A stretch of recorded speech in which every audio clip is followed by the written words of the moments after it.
Very good evening all of you.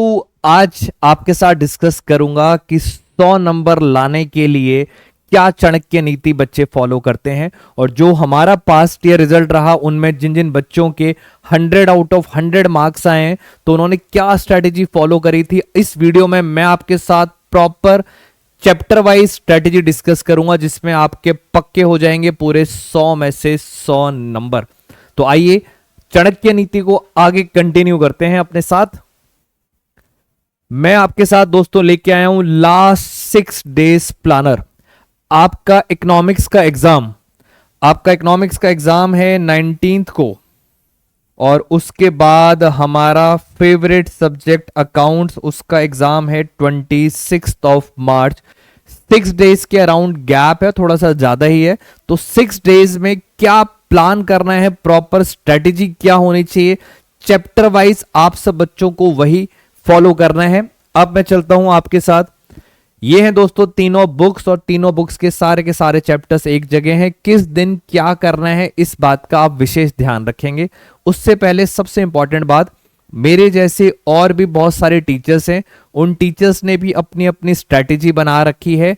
आप सब बच्चों से रिक्वेस्ट है, सारे टीचर्स अच्छे हैं बट किसी एक टीचर की आपको प्रॉपर स्ट्रैटेजी फॉलो करनी चाहिए। वो आइदर मैं हूं या कोई और टीचर है। अगर आप मिक्स मैच कर देंगे, कुछ पॉइंट्स मेरे उठा लेंगे, कुछ पॉइंट्स किसी और टीचर्स के, तो वो सारी की सारी स्ट्रैटेजी फेल हो जाएगी। तो किसी भी एक टीचर की प्रॉपर 6 डेज की स्ट्रैटेजी फॉलो करेंगे। तो मैं अपने साथ फॉलो करता हूं। जैसे आप 19th को आएंगे इकोनॉमिक्स का पेपर देके, नॉर्मली बच्चे रात भर पढ़ते हैं, टायर्ड होते हैं, उसके बाद रेस्ट करते हैं, तो बहुत एक हल्का सा चैप्टर है जो आपको 19th को करना है। तो अगर हम बात करें 19th को क्या करना है, तो दोस्तों 19th को आप करेंगे गुडविल, नेचर एंड वैल्यूएशन। ये करेंगे आप 19th ऑफ मार्च को। तो बहुत आसान सा चैप्टर है, ज्यादा टेंशन भी नहीं लेगी। 19th को ये करेंगे। थोड़ा सा अगर हम और आगे चलते हैं तो आप बच्चे ये वाला चैप्टर भी कवर कर सकते हैं, कंपैरेटिव और कॉमन साइज। दोनों ही चैप्टर्स आसान हैं, ज्यादा आपको लोड भी नहीं आएगा। तो 19th को आपने ये 2 चैप्टर्स खत्म करके सोना है। बिल्कुल स्ट्रैटेजी प्रॉपर चाणक्य नीति बोल सकते हैं, प्रॉपर फॉलो करनी है। अब आते हैं नेक्स्ट डे 20th। तो 20th को हमें क्या करना है, 20th को हम फ्रेश होंगे, फुल डे है हमारे पास। थर्ड बुक आपने कवर करनी है पूरी की पूरी। थर्ड बुक दोस्तों आसान है, जिसकी ओवरऑल वेटेज 20 मार्क्स है। और उसके अंदर अब कौन कौन से चैप्टर बचे, financial statement of a company, जिसके अंदर बैलेंस शीट और स्टेटमेंट ऑफ P&L का फॉर्मेट है। फाइनेंशियल स्टेटमेंट एनालिसिस सिर्फ थ्योरी है, हल्का सा आपको एक छोटी सी वीडियो बना दूंगा थ्योरी पे, वो पूरा पोर्शन खत्म, ज्यादा टेंशन नहीं लेनी। उसके बाद है अकाउंटिंग रेशियोज, और लास्ट बचा कैश फ्लो स्टेटमेंट में थोड़ा सा हम टाइम और डिवोट करेंगे। तो ये जो हमारे चैप्टर्स बचे हैं, ये चैप्टर्स हमें करने हैं 20th को। तो 20th मार्च को आपकी थर्ड बुक हो जाएगी दोस्तों खत्म। अब चलते हैं आगे 21st of March. 21st of March में आपने क्या करना है, 21st ऑफ मार्च के अंदर आप सिर्फ यहां से उठाएंगे डिबेंचर्स, ये करेंगे 21st को। और पार्टनरशिप से आप उठाएंगे डिसोल्यूशन चैप्टर आप उठाएंगे 21st को। तो 21st को डिबेंचर्स भी हो गया, डिसोल्यूशन भी हो गया। हल्का सा बीच में तड़का लेके आते हैं। अगर आप कोई भी सैंपल पेपर यूज कर रहे हैं तो उस सैंपल पेपर में से थर्ड बुक आपकी ऑलरेडी कंप्लीट हो चुकी है। थर्ड बुक के आप प्रैक्टिस के लिए क्वेश्चंस करना शुरू कर दें, साथ साथ थर्ड बुक की प्रैक्टिस चलेगी सैंपल पेपर से। और 21st में आपका डिबेंचर्स और डिसोल्यूशन आपको खत्म करना है।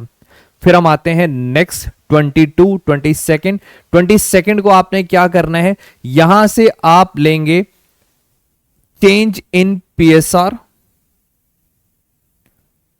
उसके बाद लेंगे एडमिशन, और उसके बाद लेंगे रिटायरमेंट। ये 3 चैप्टर्स, चेंज इन PSR आसान है, एडमिशन और रिटायरमेंट, ये आप करेंगे 22 को। और जैसा कि मैंने आपको बताया, जो जो चैप्टर्स आपके खत्म होते जा रहे हैं, किसी भी सैंपल पेपर ले लीजिए और उस सैंपल पेपर में से सिर्फ उतना ही रेलिवेंट पार्ट आपको धीरे धीरे करके प्रैक्टिस करने हैं क्वेश्चंस और उनको खत्म करते जाना है। तो आपकी रिवीजन भी होती जाएगी, प्रैक्टिस भी होती जाएगी, टच में रहेंगे सारे के सारे चैप्टर्स। तो 22 हमारा खत्म। अब आते हैं 23rd में हमारे पास बचा है फंडामेंटल्स। दोस्तों बड़ा चैप्टर है फंडामेंटल्स, तो फंडामेंटल्स पे हम टाइम डिवोट करेंगे 23rd, और उसके साथ एक आसान सा चैप्टर ले लेते हैं डेथ ऑफ अ पार्टनर। तो डेथ ऑफ अ पार्टनर हम कर लेंगे 23rd को। तो 23rd भी हमारा खत्म। और अगर आप ओवरऑल देखें मेरे ख्याल से सारा का सारा सिलेबस खत्म हो चुका है, सिर्फ एक ही चीज रह गई है और वो रह गई है दोस्तों शेयर्स। तो शेयर्स ऑफ कोर्स आप सब बच्चों को पता है that consumes lots of time, और 23rd तक हमारा सारा का सारा इंटायर सिलेबस खत्म हो चुका है। अब बचा है 24-25 में आराम से शेयर्स चैप्टर कीजिए, साथ साथ सैंपल पेपर से पुराना सारा का सारा रिवीजन कीजिए। तो ये अगर मैं इसको दे देता हूं 24 इंटायर डे दे देता हूं 24 शेयर्स के ऊपर, अब भी 25 बचा है। आपको 3 आवर्स का टेस्ट एटलीस्ट 2 जरूर देने हैं। पूरा का पूरा टाइम टेबल आपके सामने है, 3 आवर्स के टेस्ट एटलीस्ट 2 आपको जरूर देने हैं। पूरा 3 घंटे आराम से बैठ के इंटायर का इंटायर पेपर सॉल्व कीजिए। सॉल्यूशन आपके पास होने चाहिए जिससे आप फटाफट क्रॉस चेक कर लीजिए। तो ये है हमारी ओवरऑल स्ट्रेटेजी 6 डेज प्लानर।